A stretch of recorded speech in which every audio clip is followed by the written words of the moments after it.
May disiplina kasi sa Biblia tungkol sa pananamit. Kasi nakakatukso sa lalaki yan pag mahalay ang damit ng babae.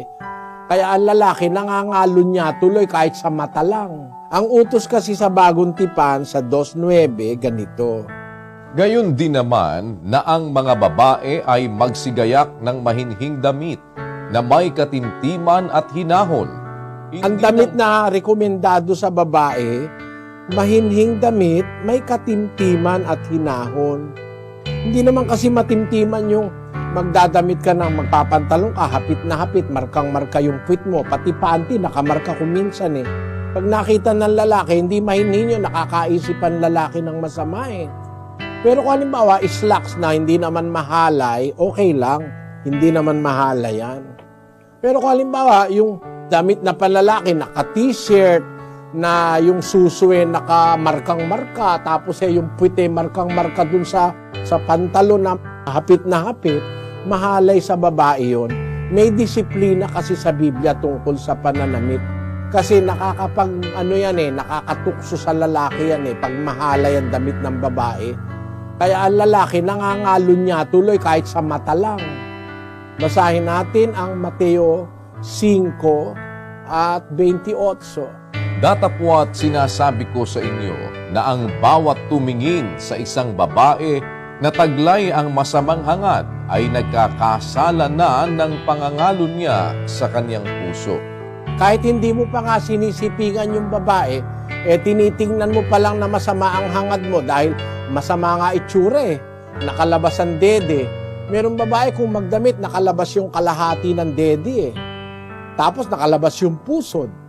Tapos ang short isang dangkal na lang. Talagang isang dangkal na lang yung short. Labas yung pusod, may tattoo pa sa ibaba ng pusod. Tapos nakalabas yung dede. Pagka lalaki ka't nag-i-interest ka, magkakasala ka tuloy ng pangangalon niya sa yung puso. Kaya ngayon, merong mga tao, kalonyero sa mata. Basahin natin ang 2 Pedro 2:14. Na may mga matang puspos ng pangangalon niya at hindi maaaring maglikat sa pagkakasala na umaakit sa mga kaluluwang walang tiyaga na may pusong sanay sa kasakiman, mga anak ng paglait. Tama kapatid, merong mga mata ngayong puspos ng pangangalon niya. May mga tao, sa mata pa lang, kitang-kita mo na nangangalon niya na, sabi ng banal na kasulatan. Kaya sa amin, ay may disiplina yung pati pananamit. Hindi kami pumapayag na ang aming mga babae, basta na lang kahit anong damit isusuot, lalo na yung mahahalay na pananamit. Bakit naman mahaba ang buhok ng ating mga kapatid? Nakasulat naman yan sa 1 Corinto 11:14. Hindi baga ang katalagahan din ang nagtuturo sa inyo na kung may mahabang buhok ang lalaki ay mahalay sa kanya?